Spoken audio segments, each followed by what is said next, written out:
was in there. Well, easy, Peter Pan. Adventure calls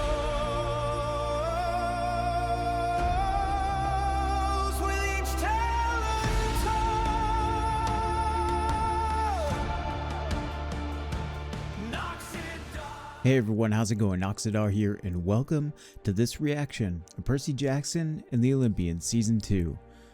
Today is the penultimate episode, and oh my gosh, how much of an arduous journey I've been on just to get back to here. The moment that I put out that pinned comment in our last video, for those of you who have been following, and said that I wanted a quicker turnaround time for the last episodes to finish strong on Season 2, it was almost like the universe, waiting in the wings, silently popped into frame and asked a simple question.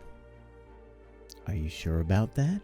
In the previous months, I've been running on adrenaline after the death of my father. I thought I had everything all together, and then suddenly the adrenaline wore off, and then the wheels fell off, and then spring came, and I've been in a weird rotating pattern of trying to mow the grass on 4 different properties that seemingly grow back every 2 days. Instead of fighting a hydra with 3 heads, I'm fighting hydras with millions of heads, or blades of grass, and it's been wild. On top of that, I've got my own health issues, and on top of that, I've been lost in a liminal space, just in a holding pattern, like I'm looking down an infinite corridor, and I can't see the end. It's currently 4 a.m. I woke up at the witching hour this morning, and in the confusion and the fog of war, I've slipped away to my computer. In the Mortal Kombat mirror match I seem to be locked in, that keeps me from doing this very thing. And if you yourself out there are locked in a liminal space where you seemingly are just searching the back rooms of your own mind, you're not lost anymore. We're in this together, and we're gonna get through this. I have loved every step of the way in Percy Jackson's journey, but my own personal journey has just kicked the ever-loving. Okay, let's go. Is this a dream? We're about to find out. What an exciting opening. What the heck? That's a neat transition. Daughter of Zeus has made the ultimate sacrifice. A spirit will protect us, just as she protected the one she loved. What are you talking about? What's that mean? Zeus, in his mercy, has honored her bravery by giving her a new form of life. Where's her body? Where's Thalia? Hey, kid. Let's get out of here.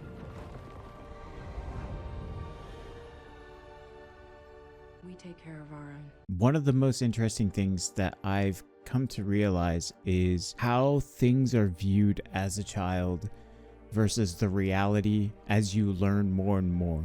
Annabeth coming into her own and starting to realize that there was a lot of friction between Thalia and Zeus, and this idea of this camp of demigods and servitude and a lack of personal freedom and escaping fate, and just how much of that kind of mirrors perspectives that I've had in my own life. Now, while hers is more negative, mine's more, you could say, ignorance, but I was a child, so learning how much hardship like my parents went through. For some reason, I guess I just missed the memo that we were poor. You know, I lived a carefree youth, a carefree life, and to have that all put into perspective as an adult, it changes how I see the world and how I view reality. Once you see things for what they are, it's hard to go back. You can't go back. And so this whole interaction is going to be very interesting to see how Annabeth learns more about the triangle between, well, I guess it's not a triangle because Grover's in there, so like the square between her, Luke, Thalia, and Grover.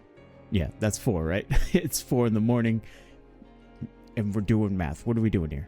To kind of reconcile her perspective as a child with what this reality is, and how there's no going back to that that place of ignorance. And I did not expect a personal connection like that to Annabeth, but that's what's so great about young adult fantasy and young adult fiction is you have ways even as an adult to reconnect to moments of childhood and but now with the extended wisdom of years of experience to look back and draw upon and see where you've ended up. All right, healed by the fleece, of course. The restraint is a little, I mean, I get it. It's probably all that Allison's doing anyways. Oh, Percy Jackson. Big fan. We should go somewhere and talk. Lose the charm speak after daddy boy or lose your teeth. Where's Annabeth? We're in this position because of you. We had the fleece and we lost it because of you. I have Annabeth's cap. I can go invisible. I have the key card. Great. Give me all of those things. Fail without friends. To fly home alone. Know why you're gonna fail? Because you push everyone away. Is he wrong though? Okay, Jackson. How would you do this? There's an employee elevator. Starboard side of the Lido deck. This will take you to the service corridor. Got it. When we get off that boat, we're gonna need to get out of here fast. Can you guys figure out a ride back to camp? Winning this war was gonna be easier than we thought. Don't you just love comments from the peanut gallery? Yes, present company included. Did you notice Luke's calloused hands? That's an interesting detail, because it is a signifier of both hard work, dedication to a task, not the soft hands of inexperience. I'm sure that was a very deliberate choice, but I think that's also something that you can easily overlook. She's not the enemy. She threw me off the ship and then tried to blow it up. There's also something that I very much respect about Luke is that he is trying to cultivate a closer kinship to people that he views have been wronged by the gods. But going back to that hard work versus someone like Allison here, who's so quick to dismiss, who's so quick to draw those hard lines in the sand, to formulate opinions and create the enemies, the shadows, and see it so definitively. And the scary thing is how prevalent that is in today's society. Ultimately, these two schools of thought, if you will, at play. The people that want to bring everyone together, that see things as they see this new reality and they see the deception and the ignorance that at play that is basically dogged our existence. And then you have the people that are just inherently zealous and fanatic in their approach, and they see things through a lens of black and white. There are enemies and there are allies, and there is nothing in between. Hell, I see that with fandom just in reaction videos. It's wild. I can see now why I don't normally record at 4 a.m. There is a constant stream of thought, and we're only like 5 minutes into this episode. The supernatural suspense in this music is so good. The soundtrack for this episode.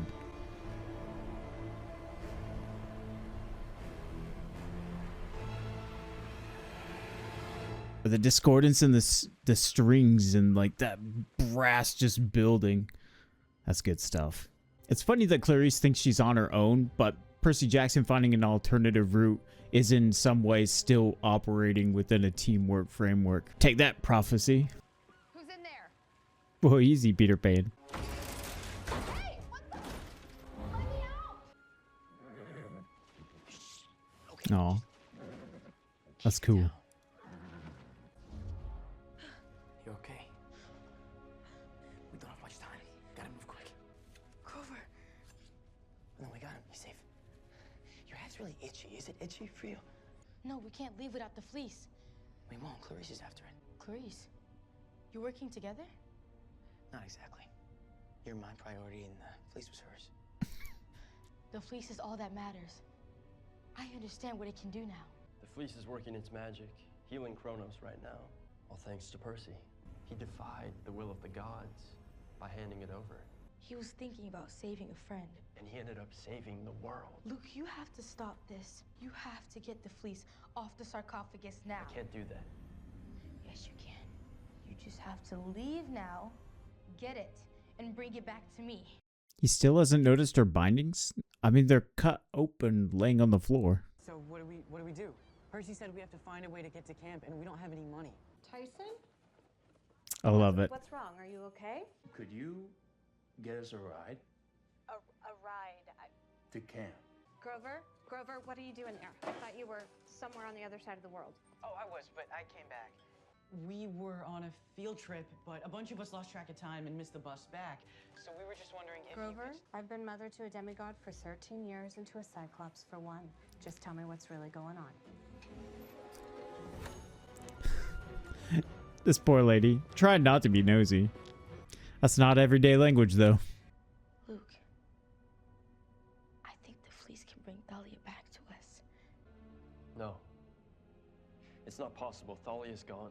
We weren't there with her at the end. We never saw what really happened.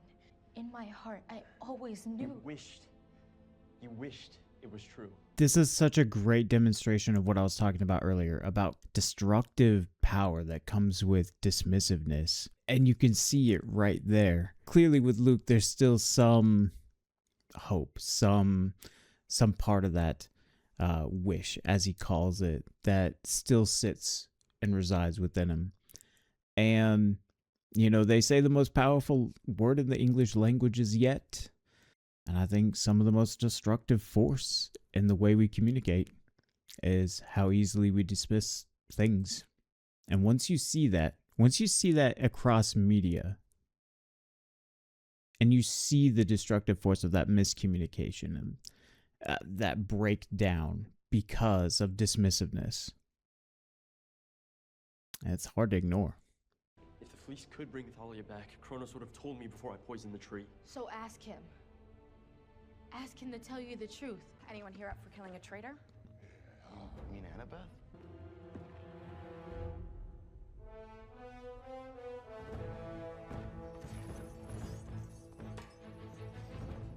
There you go. Now that's an upgrade. Hello, little hero. I knew that you would return to me. that my survival is the key to your return. I know what that means now. The great prophecy, right? I will tell you the great prophecy if you leave me the fleece. A half-blood of the eldest gods shall reach 16 against all odds and see the world in endless sleep. The hero's soul cursed. Okay, I decided. Can we just talk about how awesome of an implement sarcasm is? If you don't speak it, if you don't wield it, you're missing out. Because that sarcasm right there has probably saved Percy Jackson just about as many times as it's probably also got him in even deeper trouble. That ability to ridicule and ridicule self and ridicule the world around you, I think really does kind of throw off these influences that other demigods have fallen prey to. And I don't see it as necessarily a virtue, but there's no denying that there's even power and a sarcastic reply. Wait, she got the wooden one. 5 against 1, huh? My kind of odds.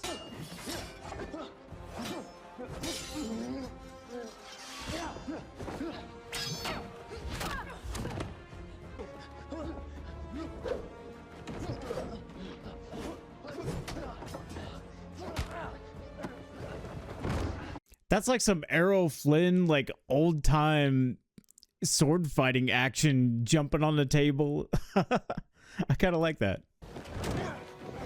That's neat choreography. It feels timeless.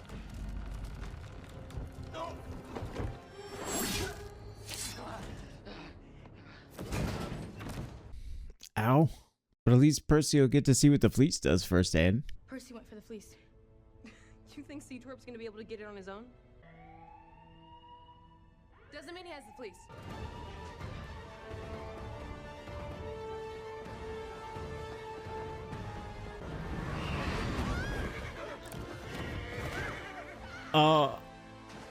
Nice.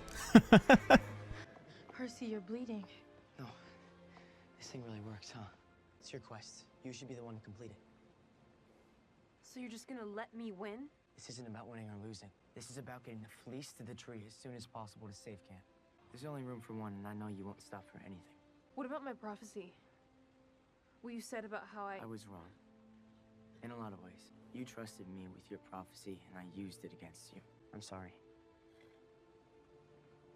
I don't think your prophecy means that you'd fail because you don't have friends. It means you'd fail without friends to help you. And I like that. I like that mark of maturity that we see in Percy Jackson, because as much as, you know, I talk about the implementation of sarcasm and how it throws off otherworldly influences, or seemingly so, the ability to ridicule the world around you and to find that kind of fresh sarcasm and pessimism also comes from a place of being able to be deeply analytical, to see things as they are, and to remove yourself from everything going on around you and to actually, you know, take a look from 30,000 feet or examine it as close as an ant marching down to the earth. The basic idea, though, is that sarcasm doesn't have to be the thing that you wrap your identity around. It really is just that, a utilization, a tool, a form of expression, and to also have that honesty and to be able to come from that place of analyzing and introspection. Like, those are all things that I like to employ in my own life. So seeing it right there and creating that personal connection with Percy Jackson is pretty cool. And those are the things that I want to highlight. Those are the things that I want to touch on when I do my reactions. Not just, man, that was so cool that winged horse named Blackjack just swooped down and just like knocked everybody off. Yeah, man, dopamine rush. Like, I want to ascribe meaning to what I'm experiencing too. Not just the exhilaration of going on an adventure. I already knew that was going to happen. Anyways, back to our reaction.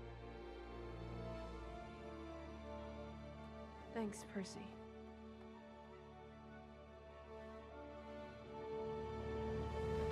And you can feel that. You can feel that between them. There, that mutual respect. Get in! Guys, whose car is this? Just get in! Mom? Aren't moms wonderful? Get in! The Golden Fleece can bring Annabeth's friend back? Yeah, I may get to see Thalia again. Same. This is incredible. Percy, can you believe it?